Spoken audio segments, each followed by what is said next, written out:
तो फिल्म भी स्टार्ट होती है और हम जून नाम की एक लड़की से मिलते हैं जो कि एक सोशल वर्कर है। इंस्टाग्राम पे बहुत से उसके फॉलोअर्स हैं, पर वो कभी भी अपना फेस रिवील नहीं करता।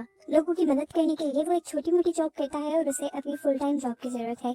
ऐसे ही संग, उसका दोस्त, उसको भी फुल टाइम जॉब की जरूरत है और वो एक डिटेक्टिव बनना चाहता है। रात को इन दोनों की मुलाकात होती है इनकी बिल्डिंग में ही एक मेल लड़की से जो कि एक्ट्रेस बनना चाहती थी। वो इन दोनों को बहुत अच्छे से हाय बाय कहती है और इनका नंबर लेकर चली जाती है। और तभी कुछ ही देर में उस लड़की के पास एक मैसेज आता है एलिश गेल नाम के एक अकाउंट से। वो उससे उसकी जिंदगी का मकसद पूछते हैं। वो लड़की उसे जवाब देने लग जाती है और तब उस अकाउंट से उसे एक अजीब सा मैसेज आता है जिसमें लिखा हुआ था, ये सारे काम दुनिया का बस एक भ्रम है। यहीं पर इनकी बात चलती रहती है और हमें दिखाया जाता है कि यही लड़की अब रात को जून को भी मैसेज करती है, लेकिन वो ना उसका मैसेज खोलता है और ना ही रिप्लाई करता है। अब अगला दिन स्टार्ट हो जाता है और जून एक साइकोलॉजिस्ट से मिलता है जिसका नाम है मिस पार्क। वो भी जून की तरह लोगों की मदद करती है, फ्री में लोगों को सेशंस देकर। कुछ देर वो भी मिस पार्क से बातें करता है और इसके बाद मिस पार्क के स्टॉल की एक पिक्चर लेकर वो अपने इंस्टाग्राम पे लगा देता है ताकि अगर किसी को भी फ्री में मदद चाहिए हो तो वो यहाँ पर आ जाए। अब इसी रात हम देखते हैं कि जब सन जून से मिलने के लिए आता है तो वो देखता है कि उनकी बिल्डिंग के पास कोई था जिसके हाथ में एक कैमरा भी था। साफ लग रहा था कि वो खुफिया तरीके से किसी की पिक्चर्स ले रहा था, लेकिन संग के आते ही वो यहाँ से चला गया। अब संग और जून मिले और जून ने बताया कि रात ही मुझे मेरी नेबर का मैसेज आया था। वो मिलना चाहती थी, मदद चाहती थी, पर मैंने उसे रिप्लाई नहीं किया। संग उसे कहता है तुम्हें रिप्लाई करना चाहिए था। अब ये लोग बात करते हुए बाहर आए ही थे कि इन्हें एक शॉकिंग न्यूज ये पता चली कि उस लड़की ने सुसाइड कर ली थी।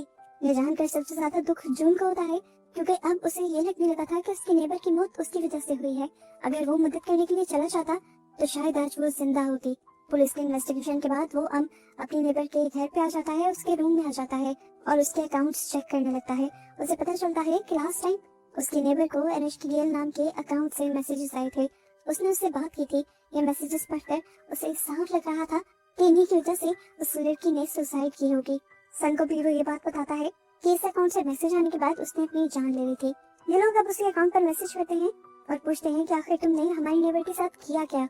पर रिप्लाई आता है मैंने कुछ नहीं किया, ये सब तो गॉडेस ऑफ डेथ ने किया है जिससे कोई बचकर नहीं जा सकता। इस अकाउंट की ऐसी बातों से इनका शक अब हकीकत में बदलने लगा था।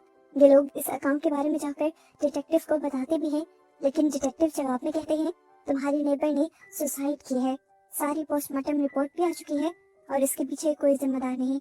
वो जून और सन की बात समझ ही नहीं रहे थे, इसलिए जून और सन ने फैसला किया कि वो दोनों खुद ही इस लड़की को इंसाफ दिलवाएंगे और यही इसकी मांगी हुई मदद का आखिरी जवाब होगा। अब एलिश गेल के बारे में और जानने के लिए ये लोग एक हैकर के पास जाते हैं जो इस अकाउंट का एड्रेस जानने की कोशिश करती है पर नाकाम हो जाती है क्योंकि जो भी ये अकाउंट चला रहा था वो वीपीएन का इस्तेमाल करता था। लेकिन हाँ, एक बात का वो पता जरूर चला लेती है कि एलिश गेल जिसको भी मैसेजेस करता है उसके बाद अगले दिन या दूसरे दिन उस इंसान की मौत हो जाती है। यानी वो एक साइको सीरियल किलर था जो डिजिटली बिना सबूत छोड़े लोगों को मार रहा था। इसी दौरान हम देखते हैं कि सामने वाली बिल्डिंग से कोई आदमी चुपके से इनकी पिक्चर्स ले रहा था। ये वही आदमी था जो उस दिन संग से भी टकराया था। इस टाइम जून और संग बहुत ज्यादा कंफ्यूज थे। अगले दिन वो उसी साइकोलॉजिस्ट के पास जाते हैं जिससे वो पहले भी मिले थे। ये लोग यहाँ आकर मिस पार्क से सवाल करते हैं कि क्या कोई इंसान बातें कर करके किसी दूसरे इंसान को ऐसी सिचुएशन तक ला सकता है कि वो अपनी जान ले ले। मिस पार्क कहती हैं हाँ, जिसकी साइकोलॉजी पर अच्छी पकड़ होगी वो ऐसा कर सकता है और हमें ऐसे लोगों से बचकर रहना चाहिए। ये बातें जानकर वो लोग भी डर जाते हैं और अब अपने एक यूट्यूबर दोस्त के पास जाते हैं। वो उसे सारी बात बताते हैं कि इस तरह एलिश गेल के अकाउंट से जिसको मैसेज आता है वो अपनी जान ले लेता है। वो कहता है कि प्लीज इसके बारे में एक ब्रॉडकास्ट करो ताकि ज्यादा से ज्यादा लोगों की जान बचाई जा सके। अब ये लोग ये सब करके निकले ही थे कि इन्हें नूरी का मैसेज आया, उसी हैकर का जो उसे अपने ऑफिस बुला रही थी। वो बताते हैं कि एलिश गेल था, उसे भी मैसेज आया था, पता नहीं कैसे, पर एलिश गेल को ये पता चल गया था कि ये लोग उसके बारे में पता चलाने की कोशिश कर रहे हैं। और अब एलिश गेल ने उससे पूछा था कि तुम्हारी लाइफ का मकसद क्या है। इन सारी बातों के बाद नूरी बताती है कि मुझे साफ पता है कि इस टाइम कोई ना कोई हम पर नजर रखे हुए है। नूरी की बातों के बाद ये और ज्यादा परेशान हो जाते हैं, अपने लिए भी और नूरी के लिए भी, क्योंकि नूरी एक लड़की थी। फिर ये लोग जब बाहर जाते हैं तो देखते हैं कि सामने वाली बिल्डिंग के ऊपर एक लड़का अभी भी इनकी तस्वीरें ले रहा था। इस लड़के को इन्होंने कई मर्तबा देख लिया था और एक मर्तबा तो रंगे हाथों पकड़ने की कोशिश भी की थी, लेकिन तब वो लड़का इनके हाथ से निकल गया था। अब ये लोग जल्दी से नूरी को कॉल करते हैं और बताते हैं कि वो लड़का तुम्हारी बिल्डिंग के ऊपर है। नूरी जल्दी से बिल्डिंग के ऊपर जाकर उस आदमी को पकड़ लेती है, जिसके बाद ये उसे पकड़कर अपने घर पर लेकर आते हैं। एक दो मर्तबा थप्पड़ मारने के बाद वो लड़का सब उगल देता है कि मैं जो कुछ भी कर रहा हूँ वो अरेस्ट गिल के लिए कर रहा हूँ। मैं उसे पर्सनली नहीं जानता, लेकिन एक दिन मुझे उसका मैसेज आया था। वो मेरे बारे में वो कुछ भी जानती है जो मैंने अपने आप से भी छुपा कर रखा, और इन्हीं सब चीजों की वजह से वो मुझे ब्लैकमेल करके मेरे से सारे काम करवा रही है। अभी तक तो इन लोगों को उस पर तरस आ रहा था, लेकिन जो अगली उसने बात बोली उसकी वजह से संग और जून को उसके ऊपर बहुत गुस्सा आया कि यहाँ तक के दोनों ने उसे मारना शुरू कर दिया। वो कहता है असल में दूसरों की लाइफ पर नजर रखना मेरी हॉबी भी है। बस यही वो बात थी। उसके बाद जब ये दोनों उसे मारने की कोशिश करते हैं तो नूरी उन्हें रोक देती है। इस आदमी की कहानी जानने के बाद ये लोग जान गए थे कि अरेस्ट की खेल को ये लोग जितना सिंपल समझ रहे थे उतना सिंपल यहाँ पर सब कुछ था नहीं। वो एक बहुत बड़ा गेम था। इससे पहले कि ये लोग और इन्वेस्टिगेशन कर पाते, अगली सुबह इन्हें डिटेक्टिव की कॉल आती है, जिसमें इन सब के लिए एक खुशखबरी थी। डिटेक्टिव बताते हैं कि तुम्हारे अलावा भी हमें कई लोगों ने अरेस्ट की खेल की कंप्लेन की। हमने फौरन इन्वेस्टिगेशन शुरू कर दी और जब हमें उसके घर का पता चला तो हम उसके घर उसे पकड़ने के लिए गए, लेकिन उससे पहले कि हम उसे पकड़ पाते हमने देखा कि वो पहले से ही सुसाइड कर चुका था। ये सुनकर जून की सांस में सांस आती है और अब डिटेक्टिव उसे कहते हैं तुम्हें भी परेशान होने की और ज्यादा जरूरत नहीं, अब बस ये अपने अंदर का डिटेक्टिव बंद करो और जाओ जाकर कोई काम धंधा ढूंढो। यही बात वो जाकर रात में अपने दोस्तों को बताता है, यानी संग को और नूरी को, लेकिन नूरी कहते हैं मुझे इस बात पर बिलीव नहीं, मैं नहीं मानती कि इतना बड़ा किलर इतनी आसानी से अपनी जान ले ले। नूरी की ये सारी सोच सही भी निकलती है। रात में जब नूरी सो रही होती है तो दोबारा उसे अरेश के गिल के अकाउंट से एक मैसेज आता है और हमें अब समुंदर के पास खड़े हुए अरेश के गिल को भी दिखाया जाता है। इस टाइम उसकी शक्ल तो हमें नहीं दिखाई गई, लेकिन हाँ ये जरूर दिखा दिया गया कि वो जिंदा ही था। यहीं दूसरी तरफ जंग का वो यूट्यूबर दोस्त जंग को कॉल करता है और बताता है कि अरेश के गिल अब सब लोगों के सामने आ गया है और उसने एक बहुत बड़ी ब्रॉडकास्ट करने का फैसला किया है जिसे हजारों बच्चे ज्वाइन करने वाले हैं। ये बात सुनकर जून और संग को पता चल गया था कि अब अरेश के गिल एक ही साथ कई हजार बच्चों को अपना निशाना बनाने वाला है। वो फौरन इस बारे में नूरी को बताना चाहते थे, क्योंकि नूरी ही वो थी जो हैकिंग करके इन सारी चीजों को रोक सकती थी। और जैसे ही संग उसे कॉल करता है तो नूरी बहुत ही अजीब सी आवाज में से कहती है अब मैं इस पर कोई काम नहीं करना चाहती। उसकी आवाज में अजीब डर था जो संग ने महसूस कर लिया था। संग को लगा कि कुछ गड़बड़ है, इसलिए वो फौरन जून को लेकर वहां पर गया और जाकर क्या देखा कि नूरी ने सुसाइड करने की कोशिश की थी। वो तो ये लोग ठीक वक्त पर पहुंच गए और एम्बुलेंस को बुलाने का इन्हें मौका मिल गया, पर जान उसकी अभी भी खतरे में थी। इसके बाद ये लोग अपने यूट्यूबर फ्रेंड के पास आते हैं और उसका यूट्यूब प्लेटफॉर्म को इस्तेमाल करते हुए एक और ब्रॉडकास्ट करते हैं और यहाँ लाइव अरेश के गिल को चैलेंज करते हैं। चैलेंज करने वाला इस टाइम संग था और उसके चैलेंज के जवाब में अरेश के गिल जो उसे जवाब देता है उससे संग खुद हैरान हो जाता है। उससे संग के बारे में भी बहुत सी ऐसी बातें पता थी जो संग ने आज तक किसी को भी नहीं बताई थी, और बस ये देखना था कि संग शॉक रह गया और आगे कुछ ना कर पाया। अरेश के गिल अब संग को बिल्कुल अपने कंट्रोल में कर चुका था। वो उसे एक तरह से कहने की हिप्नोटाइज कर चुका था। जून भी जो ये लाइव ब्रॉडकास्ट देख रहा था, संग की और अरेश की गिल की चैट देखकर वो फौरन संग के पास आ जाता है और देखता है कि संग बहुत बुरी हालत में है और अपने आप को मारने वाला है, लेकिन वो उसे होश में लाकर उसे अरेश की गिल के हिप्नोटाइजेशन से आजाद करवाकर उसकी जान को बचा लेता है और उसके बाद वो नूरी से मिलने के लिए आता है।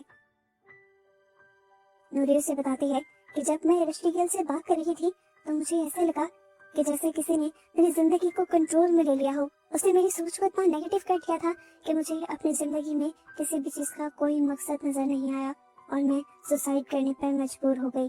नूरी आज भी मेंटली इन सारी चीजों से निकल नहीं पाई थी और अब वो इस चीज पर और काम भी नहीं करना चाहती थी, लेकिन वो जून की मदद करना चाहती थी और बाकी सब लोगों की जान तो बचाना चाहती ही थी। उसे एक इन्वेलप देती है और कहती है कि ये इन्वेलप तुम्हारी मदद करेगा अरेश के गिल तक पहुंचने के लिए। इस इन्वेलप को लेकर जब वो घर जा ही रहा होता है तो उसे महसूस होता है कि उसके पीछे बहुत सारे लोग लगे हुए हैं।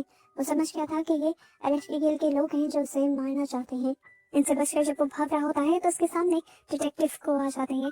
वो डिटेक्टिव को सब कुछ बताता है कि किस तरह बहुत से लोग उसका पीछा कर रहे हैं उसे पकड़ने के लिए, नुकसान पहुंचाने के लिए, लेकिन यहाँ उसकी बातें सुनने के बाद डिटेक्टिव को खुद ही अपनी जेब से गन निकालकर उसे गन पॉइंट पे ले लेते हैं और फिर उसे किडनैप कर कर एक अजीब सी जगह में ले आते हैं और यहाँ रिवील होता है कि असल में डिटेक्टिव को भी एरस्टी गेल की ब्लैकमेलिंग का शिकार हो चुके थे। और जब उन्होंने ये खबर फैलाई कि एरस्टी गेल मारा जा चुका है, तब वो जून को बस वार्न करना चाह रहे थे कि वो एरस्टी गेल के खिलाफ अपनी ये डिटेक्टिवनेस छोड़ दे। लेकिन जून ने जब ये पूछताछ और सर्च बंद नहीं की, तभी उन्हें जाकर ये कदम उठाना पड़ा। एरस्टी गेल को डिटेक्टिव को के बारे में भी बहुत सी चीजें पता थी, जिससे उनका करियर भी तबाह हो सकता था, इसलिए वो मजबूरन एरस्टी गेल की मदद कर रहे थे। पता चलता है कि अभी तक डिटेक्टिव को भी नहीं पता था कि एरस्टी गेल कौन है, लेकिन असल में जून जान गया था कि एरस्टी गेल असल में है कौन। नूरी ने जो सीन एनवेलप दिए थे उसमें एरस्टी गेल की असल आइडेंटिटी थी और वो कोई और नहीं बल्कि मिसबाह की थी, जो हमेशा जून से एक मसीहा बनकर मिल रही थी। इससे पहले कि जून उससे कोई सवाल करता, मिसबाह खुद ही बोलना शुरू करती है और कहती है, याद है आज से 3 साल पहले तुमने एक रेस्टोरेंट के बारे में गलत फीडबैक दिया था। एक रेस्टोरेंट का खाना तुम्हें खराब लगा था और फिर तुम्हें पता है इसके नतीजे में क्या हुआ था? हजारों लोग तुम्हें फॉलो करते थे। तुम्हारी वजह से सबने उस होटल को बुरा कहा और फौरन उसके ऊपर इन्वेस्टिगेशन शुरू हो गई। पता चला कि इस रेस्टोरेंट में आने वाला रॉ फूड ही खराब था और वो रॉ फूड जिस कंपनी से आया करता था, मेरे डैड वहाँ के सीईओ थे। उस कंपनी के बारे में फिर लोगों ने बहुत ज्यादा खराब बातें बनाई। वो कंपनी बंद हो गई और मेरे डैड ने सुसाइड कर ली और वो सब सिर्फ और सिर्फ तुम्हारी वजह से हुआ था। वो कहती है, उस दिन जिस दिन मेरे डैड मरे थे, उसी दिन मैंने ठान लिया था कि मैं तुमसे अपना बदला लूंगी, लेकिन मैं तुम्हें जान से मारना नहीं चाहती थी। मैं चाहती थी कि तुम तड़प तड़प कर मरो, इसीलिए मैंने तुम्हारे इर्द गिर्द का माहौल ऐसा बना दिया कि तुम्हें कुछ अच्छा लगे ही ना। तुम चारों तरफ देखो तो तुम्हें मौत की खबरें मिले और इस सब के लिए मैंने एक एरस्टी गेल नाम से अकाउंट बनाया तुम्हारे आसपास के लोगों के लिए। मैं तुम्हारे आसपास के लोग, तुम्हारे दोस्तों से उस अकाउंट से बातें करने लगी। वहाँ पर मैं एक म्यूजिक चलाती थी जिससे तुम्हारे दोस्त हिप्नोटाइज होकर पूरी तरह मेरे बातों में आ जाते थे और फिर मैं उनके जहन में इतनी नेगेटिव थॉट्स डाल देती थी कि वो मरने पर मजबूर हो जाते थे। और सिर्फ एक इंसान से बदला लेने के लिए उस साइको ने इतने सारे लोगों की जान ले ली। अब जो मुझसे सवाल करता है कि तुमने मुझसे बदला लेने के लिए कितने मासूमों की जान ले ली और तुम्हें क्या लगता है ये सब कर कर तुम्हें इंसाफ मिल गया? वो कहती है, पता नहीं, लेकिन देखो तुमने मुझे एक इंसान से एक मॉन्स्टर बना दिया और मैंने कितने मासूम लोगों की जान ले ली। ये सुनकर जून अपना सर झुका लेता है और फिर उससे उसके किए की माफी मांगता है। वो कहता है, मुझे नहीं पता था कि तुम्हारे डैड मेरे एक छोटे से कदम की वजह से इतना बड़ा कदम उठा लेंगे, अपनी जान ही ले लेंगे। अगर मुझे पता होता तो मैं ऐसा कभी ना करता। मैंने तो जो किया था वो सभी लोगों की भलाई सोचकर किया था। मुझे लगा था कि कंपनी अपना म्यार ठीक कर लेगी और सब कुछ ठीक हो जाएगा, पर यहाँ तो सब उलट हो गया। जून उससे कहता है, अब तो जो हो गया सो हो गया, तो मुझे मार दो और ये सब कुछ खत्म कर दो। पर मिसबाह कहती है, अभी नहीं। वो यहाँ पर किसी को मैसेज करती है और जून को बताती है कि अब तुम्हारे दोस्त संग की भी जान खतरे में है। दूसरी तरफ दिखाया जाता है कि संग को मारने के लिए बहुत सारे लोग वहाँ पहुंच जाते हैं।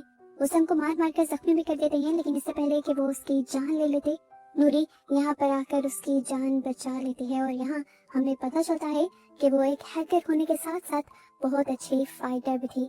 जबकि दूसरी तरफ एरस्टी गेल यानी मिसबाह दोबारा से एक ब्रॉडकास्ट करने वाली थी, जिसके जरिए वो भी बहुत से लोगों को मारने का प्लान कर रही थी। लेकिन यहाँ जून आकर उसे रोकता है और कहता है, ऐसा मत करो, लेकिन वो रुकती नहीं।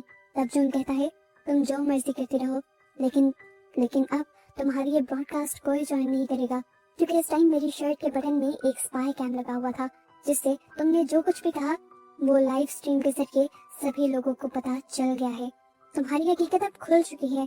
जैसे ही उसे समझ आता है कि अब मेरा खेल खत्म हो गया, तो वो अपनी जान लेने की कोशिश करती है और जहाँ पर खड़ी होती है वहीं से जंप कर देती है। पता चलता है कि जून सारा इंतजाम करके आया हुआ था और यहाँ पर पहले से पुलिस भी आई हुई थी, जो नीचे जल्दी से एक सेफ्टी मैट्रेस बिछाकर उसकी जान बचा लेते हैं और अब उसे अरेस्ट कर लिया जाता है। फाइनली जून के साथ साथ संग और नूरी तीनों बच गए थे। इन लोगों ने हजारों लोगों की जान बचाई थी। सभी लोगों के लिए ये मसीहा बन गए थे और एक ही टाइम में हीरो भी बन गए थे। पर जून ये झूठी शोहरत नहीं लेना चाहता था। उसने अपने अकाउंट पर सब कुछ सच सच बता दिया कि इतने सारे लोगों की जो जान गई थी वो मेरे ही एक एक्शन की वजह से गई थी। मैंने एक होटल को एक्सपोज किया था, जिसकी वजह से मिसबाह के डैड ने सुसाइड कर ली थी और उसी का बदला लेने के लिए मिस पार्क ने बहुत सारे बेकसूर लोगों को मार दिया। सारी सच्चाई जानने के बाद भी जून के फॉलोअर की मोहब्बत उसके लिए कम नहीं होती। जून अभी भी उसके फॉलोअर्स के लिए हीरो ही रहता है और वो उन सब की मदद भी करता रहता है।